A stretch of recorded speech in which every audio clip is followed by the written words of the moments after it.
আসসালামু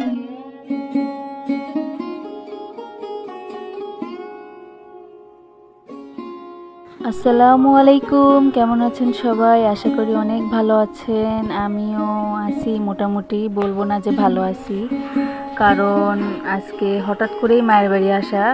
কারণ হলো আমার দাদি খুব অসুস্থ, তো হঠাৎ করেই চলে আসা। সেইভাবে ব্যাগে কাপড় চোপড় বেশি একটা গুছাইতে পারিনি, কোনো মতে দু একটা যে কাপড় সেটা নিয়েই রওনা দিছি আল্লাহর নামে।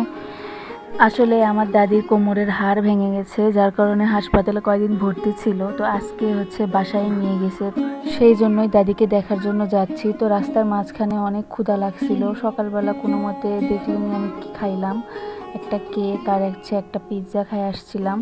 তারপর অনেক ক্ষুধা লাগছিল, সেজন্য একটা হোটেলে ছোলা ভুনা খাইছি। আর এটাকে আপনারা কি বলেন অবশ্যই কমেন্টে জানাবেন। আমরা তো এটাকে ফুল্লা বলি। তো এটাই খাচ্ছিলাম। আমার হাজব্যান্ডের বাইরের খাবার একদমই পছন্দ না। বাইরে কোনো কিছু খাইতে গেলে ও খাই না, ওকে জোর করেও খাওয়াইতে পারি না। কিন্তু আজকে ক্ষুধা লাগছিল, আমি একটু জোর করলাম যে খাও। তো তারপরে দেখেন আমি চলে আসছি। আমার ভাই দাঁড়িয়ে আছে আমাদেরকে নেওয়ার জন্য। ও আমার বাবুটাকে আদর করতেছে, তারপরে ও কোলে নেবে। রাস্তাঘাট এত খারাপ হয়ে গেছে বৃষ্টিতে, মানে একদম কাদা। তো বাসায় আসার পরে দেখে আম্মু তো দাদির কাছে ছিল এই কয়দিন। বাসার অবস্থা বেশি একটা ভালো না, কারণ বাসায় কেউ ছিল না, আম্মু দাদির কাছে ছিল। তো কোনো মতে আম্মু তাড়াতাড়ি করে এসে আমাদের জন্য এই ডিম ভুনা রান্না করতেছিল। আমি একটু এসে হেল্প করলাম ডিম ভুনা। তারপর আমি এদিকে ছাদে আসলাম। তো দেখি যে আম্মুর ফুল গাছে এত সুন্দর ফুল ফুটছে, দেখেন।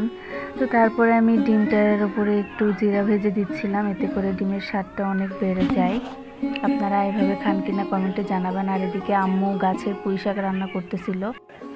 আজকের ওয়েদারটা এত ভালো, মানে একদিকে কাদা হচ্ছে কিন্তু বাতাস, আবার ঠান্ডা বৃষ্টি। ছাদে আসার পরে গাটা একদম ঠান্ডা হয়ে গেছে।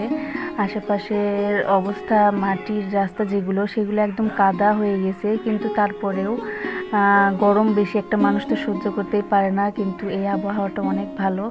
তো আজকে পর্যন্তই, ধন্যবাদ।